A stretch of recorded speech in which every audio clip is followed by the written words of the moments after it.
Hey, Scott from Aristocob.com here. And Seth from SethMarkwood.com. Together, the three of us, you, boy, me, we are Markwood Men's Breakfast Club. Welcome back once again, and good morning, boy. Good morning, Homer. And we are loading up our pipes. What do we have here? Sutliff 212 Burley Delight. 212. 212. 212. This is from Chris and Maria. Sent this along with a couple other blends. Still smoking through those Tobacco Advent tobaccos. Thank you. Thank you, guys. Oh man. Oh wait, that just felt like a filter. Uh-oh. Get out of there. Wow. I didn't think this was a new one though. Is that a used filter? That'd be weird if it was. No, this is a new. I didn't know this was a new pipe. Congratulations. Huh. Well, you know, it doesn't have a Danish bit on it, so that should have been the first. Should it? First hit. Yeah, I don't typically smoke these with the standard filtered bits. So last week we went from Virginia with a little bit of Burley. This week is Burley with a little bit of Virginia, I think. Okay. Yeah, I think you're right. So. So last week we talked about upcoming travel. The fact that right now I am in at Cranfield University. In fact, the time this loads, I will be. Time this loads, I will have already given my presentation. How'd it go? To British Water. It went excellent. Standing ovations all around. For British Great Water. Visualization, boy. Yeah, it's really great. And we'll have still time in Cranfield University, and then time at London upcoming. So last week prompted for, what are your travel tips? Do you have travel tips, in particular traveling internationally? This will be both my first international trip and also the longest trip I have gone on. You know, for work. You know, family trips, road trips, those are different. You have a little bit more leeway and freedom. Who are you flying? Delta. All right, good choice. Out of Atlanta or New York or? I think New York. Okay. I think New York. We're flying from Raleigh, I believe, to New York. We have like a 3.5 hour layover. So I say that I am in London.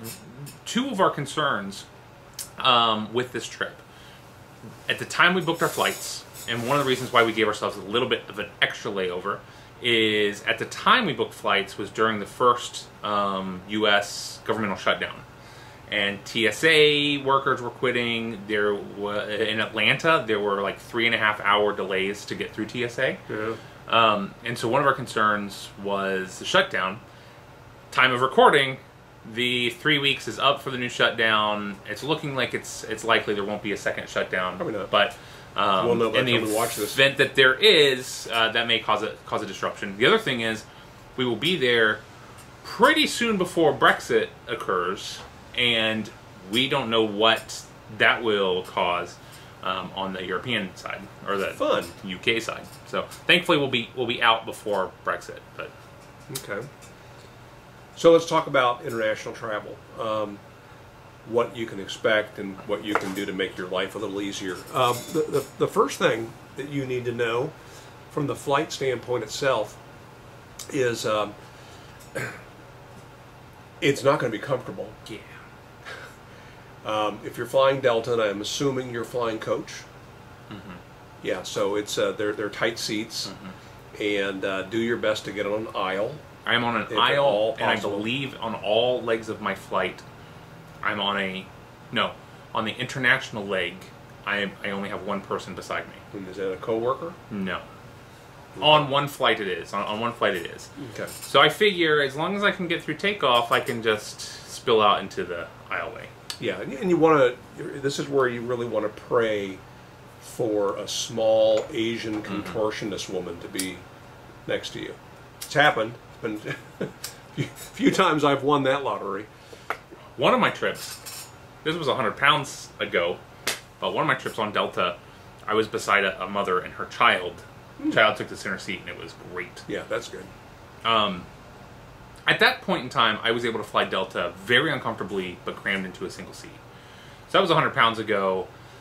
I'm hopeful that it'll be better. I know Delta seats are bigger than Southwest seats. Yeah.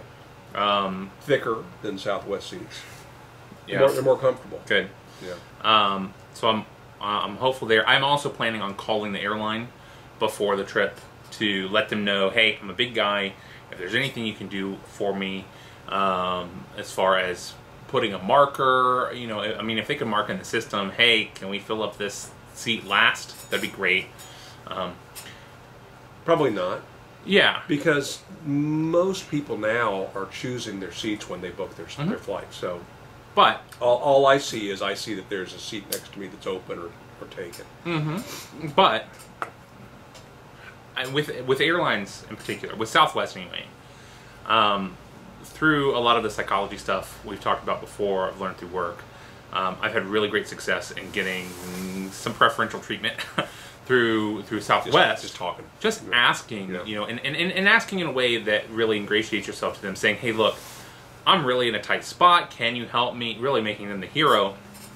And, you know, it's possible. It's possible that they could put set that seat as occupied. No, that's not going to happen. Possible. International, Delta, no. Possible. Not happening. Possible. No. It's possible I could get a upgrade if one were available. No. Maybe. No. Possible. No. Nope. Frequent flyers are going to be upgraded. You're not going to get upgraded.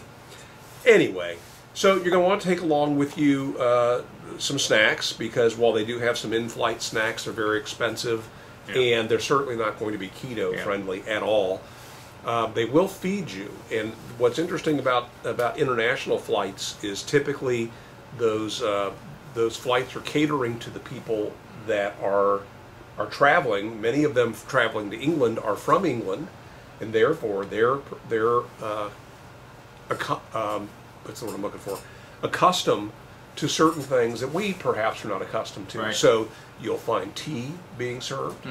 You may find on some of the flights not only coffee, but they'll have there's an instant coffee, Sanka, which apparently is huge in other parts of the world. It's an instant coffee that you can. They'll ask you if you'd like some Sanka. Yeah, very weird. And they'll at some point they'll turn the lights off and let folks get to sleep. And most of those Delta flights now, almost all the domestic flights, but certainly international flights, you will have the in the headrest entertainment center. Right. You'll have a USB port you can charge your phone or your tablet from, and if you're not going to sleep, you'll be able to keep yourself watching movies and TVs. Yeah, I would also encourage you though, have your tablet handy, because on Delta, with your tablet, with the Delta app, you can also, whether you're paying for Wi-Fi or not paying for Wi-Fi, you can get onto their website through their Wi-Fi and you can watch for free. And it's not that they have more things on your tablet, but they have different things on your tablet. Versus the headrest. Yeah. Okay. And so, do they have live TV? Maybe not on international. Sometimes they do. A lot of Southwest flights have live TV sometimes for free. They do. The news channels Wi-Fi. they'll have for free. So if there's something major happening, you'll be able to tune into the cable news networks. Well, and depending on the cost, and I don't know how they would work it there, but it might be worth doing the Wi-Fi. I mean, I typically download a whole bunch of things onto my phone. Netflix's offline viewing option is great. I'll download a whole bunch of shows, everything from the light and funny, like The Office and Parks and Rec, to shows that I really want to get into. It's nice to have that variety. I've only just started doing that because I've only just gotten an iPad that has enough memory on it. My first 3 iPads were 12 gig because they've had cellular service. And so, why store stuff when I can go to the cloud? But then when you're on an airplane, unless you're paying for the Wi-Fi, you don't have access to stuff on the cloud. And so now I have 120 some gigs, I think, and just started downloading Netflix and YouTube. I have YouTube Premium, so I downloaded a whole series of videos from YouTube on using Google SketchUp, formerly known as Google SketchUp, still SketchUp. I was watching that on a recent series of flights. Anyway, but you're going to want to have some creature comforts with you. They're going to provide you all the sodas and coffee and water, and if you're still awake when other folks are asleep, you can get up and go back to the galley, even if they're not serving. And usually the flight attendants will be back there hanging out, and you can go and ask, "Can I get something to drink?" Gotcha. You know, back by the restrooms. Okay. You will stand no chance of being able to sit in the restroom should nature call. Mm-hmm. So you better hope that doesn't happen. I have not ever one time, I don't think, gone into a airplane bathroom. So not a problem if you got to pee, and you know. Hey, look, 100 and 140 pounds ago, that was a concern. Can I even fit through the door? Yeah. I feel like I should be okay there, but yeah, I don't eat much. I don't drink much before flight normally. First class restrooms, and oftentimes the next upgrade, Comfort Plus, or if they have a business class, those restrooms are a little bit better than the coach restrooms. But again, just talk to your flight attendants and Right. you know, pull them aside for a second if you have to midway through the flight. Again, a lot of folks are asleep and they're gathering in the galley. You can say, "By the way, you may have noticed I'm a large guy. Any chance I can use? Is there a larger restroom?" Yeah. And they'll let you do that. Anyway, so as far as the flight's concerned, it's all pretty straightforward. It's just long. Be sure you get up and move around It's a only little like bit. 6.5 hours going, but it's really bad coming back. Be sure you get up and move around, though. Your legs are going to hurt you. Yeah. Drink as much as you can of non-caffeinated beverages, right? Okay. So water for sure. I would avoid coffee. I would avoid sodas. You can drink Fresca and a few other caffeine-free drinks, but that'll really mess up with you, like deep vein thrombosis. Even if it doesn't come to that extreme, you'll get leg cramps if you're not careful, and when you land from too much caffeine. Anyway, but like I said, take some snacks with you and just have fun. You're going to be served on the airplane some meals that rival the meals they used to serve years ago on domestic flights. And it's kind of fun. And in fact, when they serve breakfast in the morning, they will serve you, in all likelihood, a British breakfast or something that'll be different from what you're used to. Yeah, it'll be fun. Yeah, it's kind of fun. So that's pretty much it for that. As far as your luggage is concerned, take a carry-on. Yep. Check a bag. Yep. And in your checked bag, take a additional foldable small duffel bag.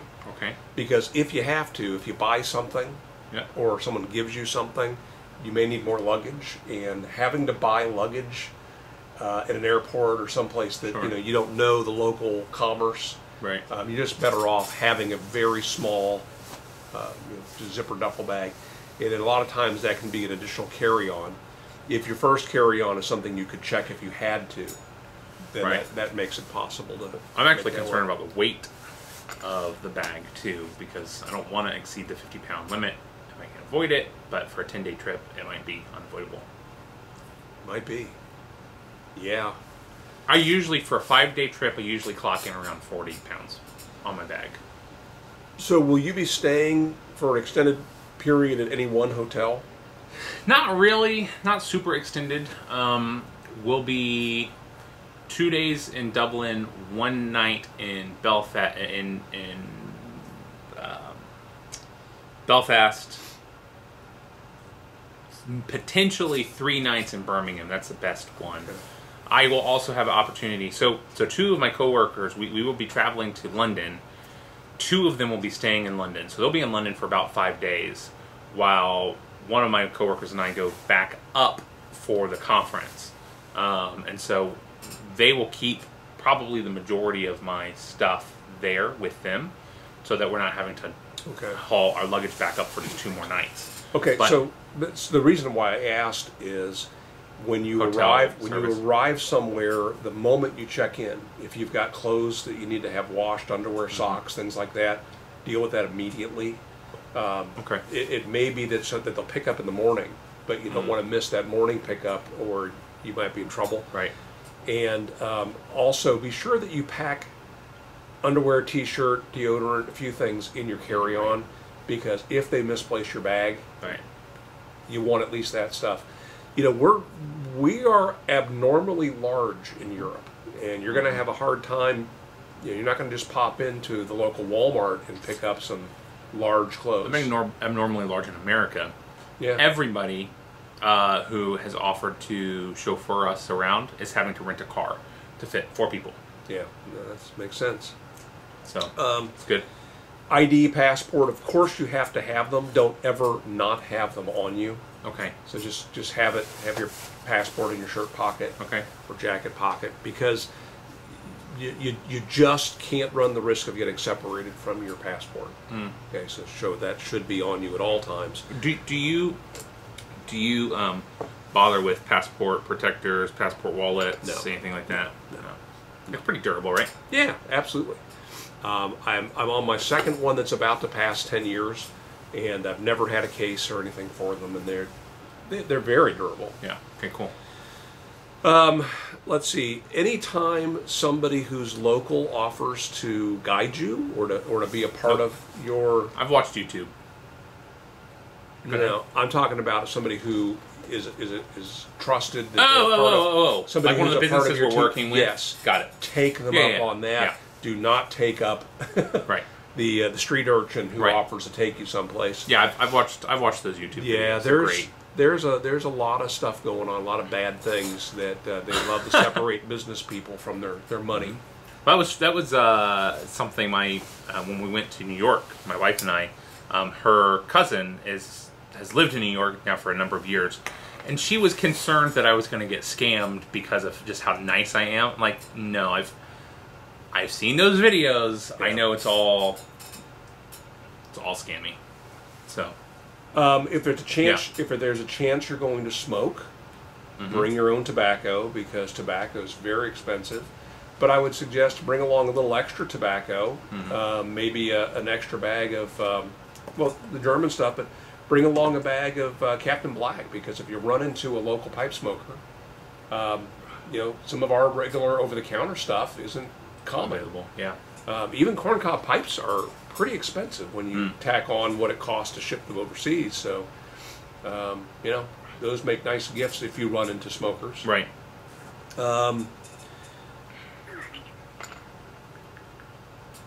Just as a general rule, and I know that you don't have to worry too much about this because you're like me, you're a bit of a foodie. Try everything. Yeah. Try everything that's offered. There's weird stuff at breakfast. There'll be beans, baked beans, Weird. and things that to us are abnormal, but perfectly normal to them. Just have that experience while you're there, because it's those little things, the flavor of the local environment that you're not going to get if you go to McDonald's. You may be craving a McDonald's at some point. If you do get into a McDonald's, treat yourself to a fried apple pie, because they still fry them. In fact, over there they do the fried Snicker bars. Ooh. And their Snicker bars over there don't have nuts. They're kind of like their Mounds bar is typically what. Not Mounds, what's the word? Mars bar. The Mars bar is what they typically will fry over there, batter and fry. And it's different than the U.S. Mars bar. They love battering and frying things because of the fish and chips industry. Right. So try the fish and chips. One of the things is that try not to gain 10 pounds not being keto. Right. So here's the thing: I'm going to do keto while there, so I will try things, but I'm not going to have those as my meal. Yeah, just taste them. I, as much fun as it would be to try everything, keto and my health is more important, and I know myself well enough not to even try to tempt it. And I think I know that that's going to be difficult because they're not as meat forward, as meat heavy as we are here, and finding keto stuff while traveling is always a challenge anyway. Finding stuff at the hotels is always terrible, and I don't want to take 10 pounds of beef jerky. But yeah, when you check into the hotel, always ask the folks when they're giving you your key, are there going to be any surprises when I get to my room? Any tricks I need to know? You may even be handed a cut key with a key fob on it, which is almost never happens in the U.S. anymore, but it happens a lot in Europe. And sometimes it'll even go hand in hand with an access card. So you may have a mechanical key as well. Many times when you go into a room in Europe, your key, your electric key, transponder, has to go somewhere for the things to work. I have experienced that. Yeah, you might have a slot in the wall that to turn the lights on. To turn the lights on. Yeah, to turn the TV on. Right. In fact, the TVs oftentimes will have 2 on-off switches. Okay. They will have the on-off switch that you're going to use from the remote, and if the TV doesn't come on, it's because there's a mechanical switch like you'd have on a computer that has to be thrown. And, that's interesting. And they make the housekeepers do that as a way of keeping them from watching TV. And so it's sort of a check and balance to keep those folks productive. My my coworker who is booking most of our hotels, a couple of things we have already had to be cautious of, or not cautious but aware of when booking the rooms, is her family is from England, and so she knows that oftentimes hotels don't have showers; they just have bathtubs. Right. So she's been looking for that because she hears me complain all the time about shower heads that are here. He said, "We'll be lucky if we get a shower head." And then also one of our local contacts is going to be driving us and staying in the hotel with us one night, and so finding a hotel in London that has a parking lot was a big deal as well. Wash yourself from top to bottom. If you don't already do that, which is it's great advice when teaching kids how to bathe, to wash your hair and then wash down, because I've been in European places where the heat doesn't last. Right, okay. And so if you're going to end up freezing yourself, you don't want to have your head and everything be the last thing that you wash. Yeah. And you can always, again, you can rinse off with a wash rag if you wash your cloth. I only wash 3 things anyway. As far as learning some of the local language and local customs and things like that, I would suggest to you to just be an American and be quaint. So refer to the elevators as elevators, not lifts. And they'll have lorries and things like that that put your stuff in the boot. If you know the English name, you can always interpret yourself. Right. But first, call it an elevator. Right. Because you're an American and they're going to get a kick out of you. Gotcha. Depending upon how much interaction these folks have with Americans, just be yourself. They're going to wonder what part of Texas you're from. Okay. Anybody with even a remote Midwest or Southern accent is from Texas. Okay. Yeah. So, Dallas. Yeah, and watch out for people stabbing people, because that's all the rage in England right now. Cool. Yeah. Yeah, they're very stabby over there. It'd be fun. It'd be great. Anyway, I don't have any real great hints here. I mean, just have fun. Thank you. Take lots of pictures. Take selfies, because you can get a picture of those things on Google Images that are better than any picture you can take. Right. Get some pictures with you and your friends and coworkers in it too. Yeah, that's a good point. Yep. So we'll be a couple of things I think we'll get to do is in Belfast. We'll be taking what's called the Black Cab Tour, and there are 2 options there, and we haven't decided on which one we're gonna take. One of them is a historical tour of Belfast and talks about the war, the fighting, and shows a lot of the areas there, which would be fascinating. But the other one is World War II or the I think the infighting in Ireland and Northern Ireland. Protestant Catholics. Right. Yeah. And so that'd be really fascinating to see. Also, apparently they have one of the top museums in all of Europe was rated incredibly high. It's a Titanic museum, because the Titanic was built there. And it's looking at the video, it looks incredibly immersive. I mean, very cool. Really neat. I don't know if we will decide to do that or not. But the Black Cab Tour has 2 options. One is the historical option, which is what we should do. But the one that we want to do is the Game of Thrones option, because a lot of Game of Thrones was filmed there, and so they have a tour around some of the areas. Any of you guys golfers? Yeah, but not enough for that to be built into our trip. Okay. I don't think. Why? Well, that's the birthplace of golf is Ireland, Scotland, that area. There's a lot of beautiful golf courses. I don't think we'll have that much time around. The 2 days we will have kind of off. One will be in Belfast, and we're going to do the Black Cab Tour, and then we will fly from there to Birmingham, And then in Birmingham, we will actually be staying in Stratford-upon-Avon, and that has William Shakespeare stuff all over the place. It's so I don't know what we will do there. And then we'll spend a day in London. And because we're nerds, while in London, we may go to the Museum of London, where they have a piece of the London Fatberg on display. Fatberg? Yeah. So this is my industry. A couple of years ago. Oh, no. Yeah. Oh, yeah, no. A couple of years ago, it was something I know like, exactly what you're talking about. It was something like 800 tons of grease, flushable wipes, and everything else clogged up the sewers in London. And when they went down into it, people physically, manually went down and break it up and break it into chunks and remove it. It looked like an iceberg floating in the water. It totally clogged the pipes, and so they called it the Fatberg. And so now that's what they talk about when they have a blockage like that. It's a Fatberg. And there's a documentary about it, all sorts of stuff in the news about it. And they've taken a piece of that Fatberg. It actually toured around England. What is it? That sounds like something from. It's like a Tim Burton movie or something. No. What was the one with David Spade and the meteor? Joe Dirt. Joe Dirt. Yeah. Yeah. So the Fatberg, now they have a chunk of it under glass at the Museum of London, and if you are so inclined, there is a 24-hour live cam of the Fatberg because of that one, or of that one, or one growing of that piece. No, of that piece, because the over time things have life has sprouted from it.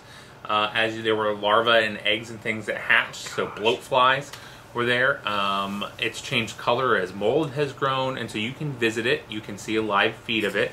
It's this big deal. This is part of their campaign. I mentioned last week that they can't legislate for people to change, so they've essentially are shaming them into saying, "Look at what you have done. Let's fix this problem." It's very. I think it's fascinating. So, bonus points in Ireland if you refer to it as it's a Titanic problem. Mm-hmm. Yeah, that's good. Did you know the Titanic was actually one of 3 ships? Didn't it? Yeah, three sister ships. Neat. Yeah, things didn't turn out well for 2 of them. Really? Yeah. Where's number 3? 3, they scrapped it. Huh. I think it lived out its life, and then they scrapped it. Yeah, it's interesting. Go read a Wikipedia article on that. Yeah. One of the things that we learned is that Republic of Ireland doesn't have Uber because of taxi unions, and so the only Ubers that you can get, it actually has Uber, but the only Ubers you can get are taxis because their license, when you get your driver's license, it has a stipulation that you are not allowed to drive somebody for profit. And so in Ireland, we won't be able to Uber. We will. It has to be a professional UK. driver who you can connect up with Uber. Right. I told you that happened to me once in Boston, where I used Uber and a guy in a taxi picked me up. No. He goes, "You Scott?" "Yeah." He goes, "I'm your Uber driver." "You are?" Nice. "Yeah." Can't beat him. Yeah. Yeah, it's smart. Yeah, not well. Well, we look forward to a full report on this. That Yeah. should be a great trip. It's gonna be a lot of fun. So, we'll have fun. And so, again, by the time this video airs, you're still over there, right? Hmm? So, yeah, by the time this airs, I will be in Cranfield tomorrow. I will be traveling to London. I will be in London on Friday and then returning home on Saturday. Hey, if you can get some haggis. Yeah, we'll Some actual haggis. Get your face on some haggis. We'll do that. Yeah. All right. Hey, guys. Thanks for joining us. It's a long one. Again. But, yeah. It's my fault this time. That's right. Make it a great week, and we'll see you again next week. What do you think of this? I thought it was good. I smoked all of it, so that's why I didn't give up on it. It's gone. I had something that usually doesn't happen with the country gentleman pipe, and that is it got choked out by ash. You know, that happens with like a General or a MacArthur, and I ended up having to get rid of the ash so I could get it to keep burning. And but yeah, it's good. Yeah. Cool. See you guys next week. Make it a great week.